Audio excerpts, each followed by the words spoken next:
Cross My Heart Ministry. It's Martha Monday and fall is upon us, and it's getting chillier temperatures here in northwest Arkansas, and I'm guessing it is at least getting a little more mild wherever you live and wherever you're watching our video. Fall means we pull those pumpkins out and maybe the sunflowers, and we start decorating with all those beautiful fall colors, the oranges and rusts and the harvest golds. It's also a time that we pull out some recipes that are traditionally fall recipes, things that include pumpkin, and so we've got a couple of pumpkin recipes, and we'll link those below from previous Martha Mondays.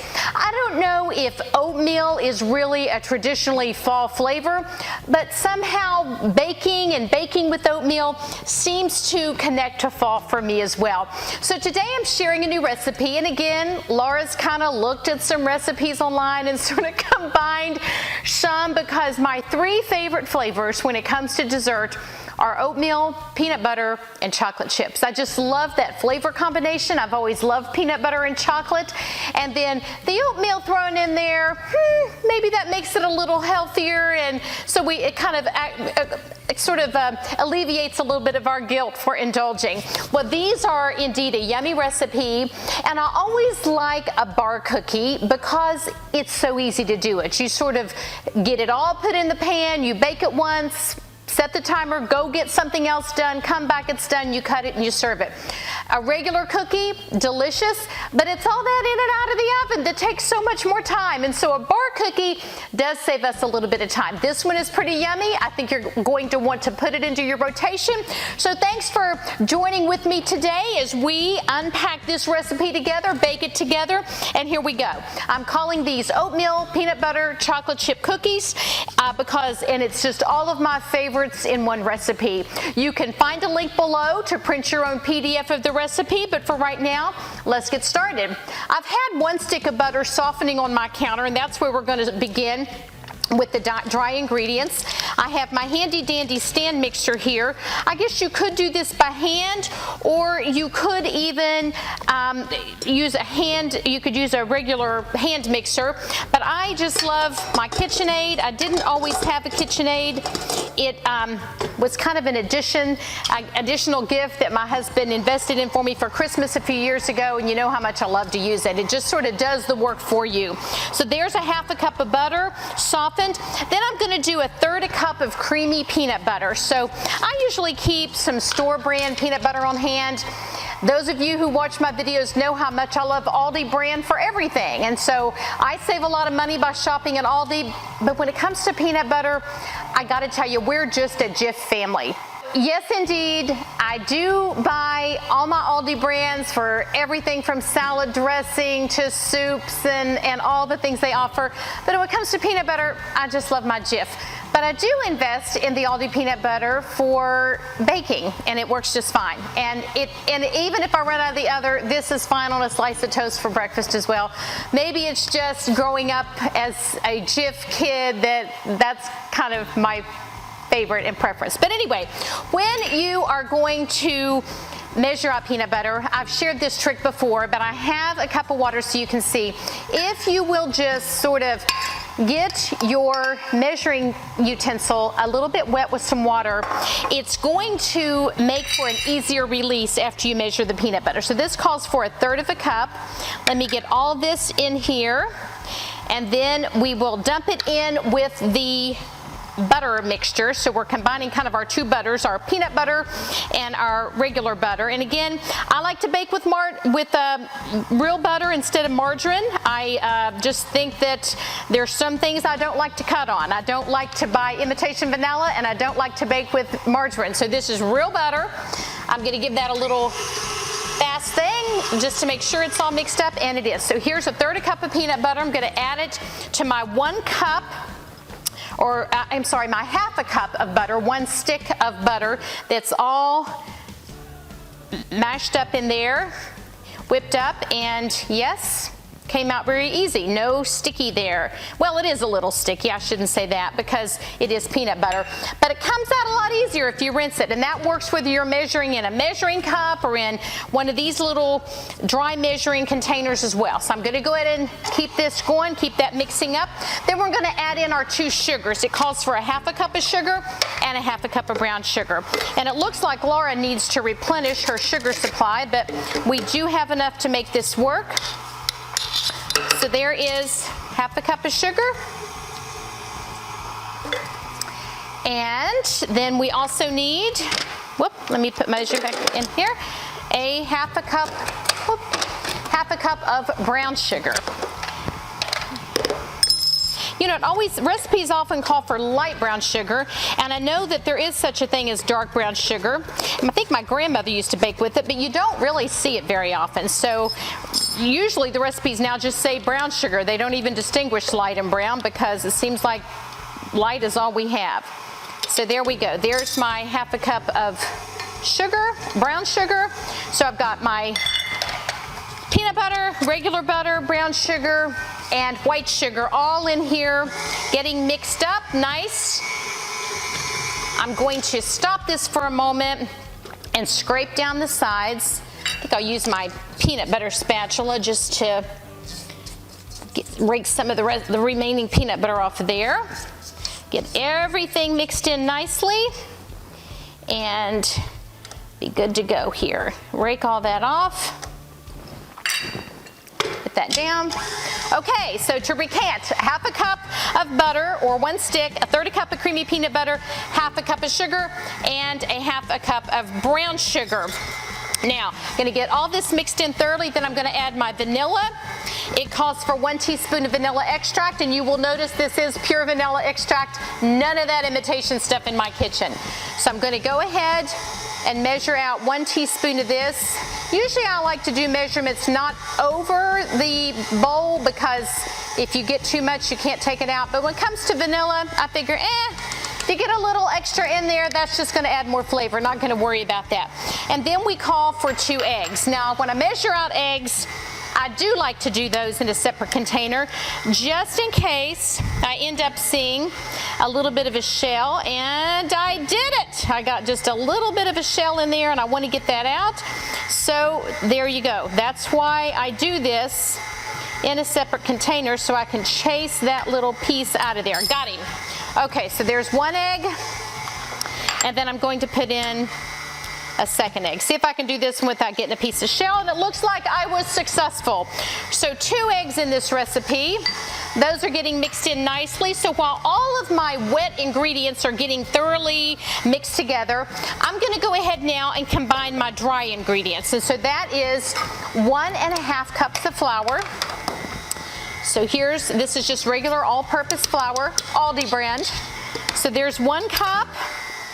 Let me grab my 1/2 cup measuring cup. So there's 1½ cups of flour.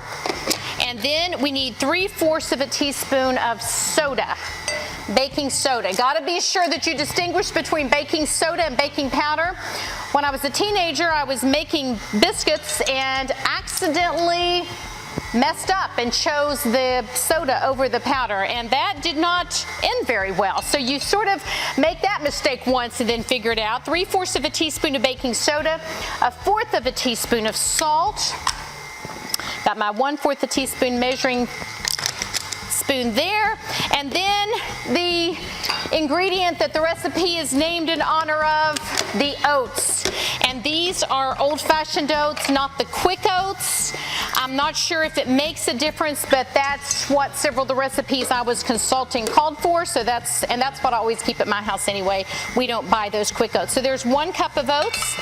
And there we go. Also need to have a cup or 2 cups of chocolate chips.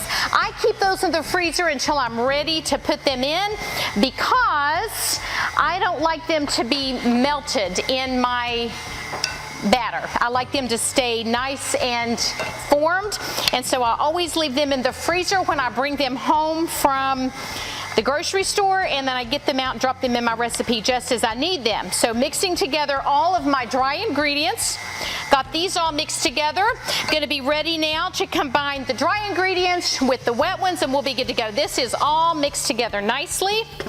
And let me rake down my sides thoroughly. Let's drop in the dry ingredients. So here we go. Just going to mix these in here. Going to stir to combine.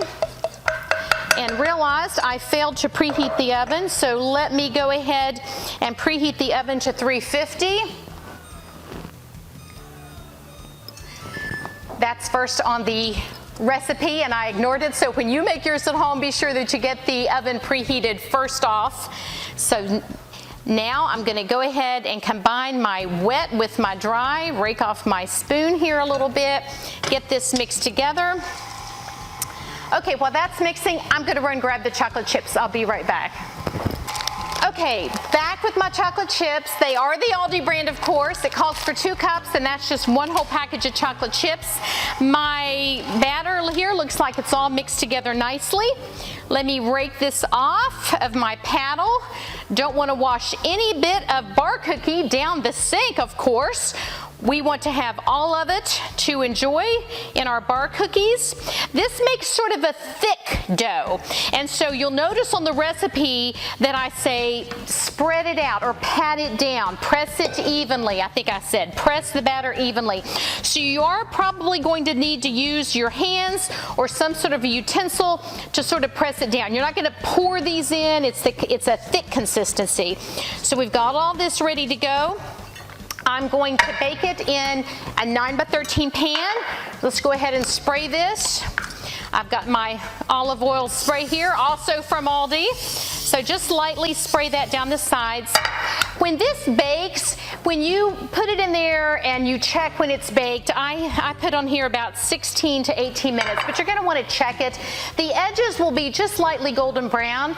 The middle may not look like it's completely done. It may look a little soft or moist. Don't worry about that. It'll just sort of firm up and be just fine. You don't want to over bake these cookies because they'll get too dry. So I've got my nice frozen cold chocolate chips here. Let me grab my kitchen shears and cut this because I can just see me creating a blooper video by opening up my chocolate chips and having them all over the counter and all over the floor, and that would not be pretty. So kitchen shears to open that up. So now I'm just going to mix these in. Sometimes I will reserve back a half a cup or 3/4 of a cup of the chocolate chips, and after I have it all spread in, I'll just sort of sprinkle those on the top. Sometimes I remember to do that, and sometimes I don't. So if you want to do that, you can. I remembered that just as I had dumped them in the batter, so today I will not be reserving the chips for the top. But 2 cups creates a lot of chips for this recipe, so you're going to see the chocolate chips with no problem. They're going to be very evident that they're in there. Let me just dump this in. I'm going to go ahead and move all of my ingredients out of the way so I can tilt this up and let you see what the batter looks like and sort of watch me pat it all down. Like I said, it is kind of thick. And so you can see how thick it is just even trying to get it out of here. So I'm going to dump this in strategically around the pan in sort of about one in the different quadrants of the pan, so I have less distance to have to spread it. Use my wooden spoon here to kind of rake that off. And just the back of your spoon paddle should help do that. The dough is going to be pretty cold and firm because you've got that cold butter, and then I've added the chocolate chips that are frozen, so not only is it stiff, but it's also cold. So it's not going to spread out on you, so you're going to have to pat it down. These are just so delicious. I served them once when we had guests for dinner. I bought some vanilla ice cream, and I cut these in larger squares. Put these on a plate, added a scoop of ice cream and some chocolate sauce and some peanuts. That makes for a lovely little dessert. Of course, you can just Eat them straight up with a glass of milk. My family laughs at me because when Laura drinks milk with her cookies, she puts her milk on ice.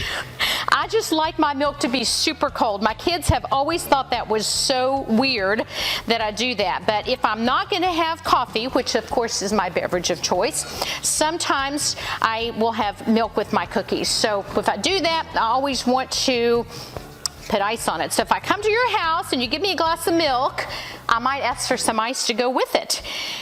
So that might be my own little version of the If You Give a Mouse a Cookie book. So getting this all spread out.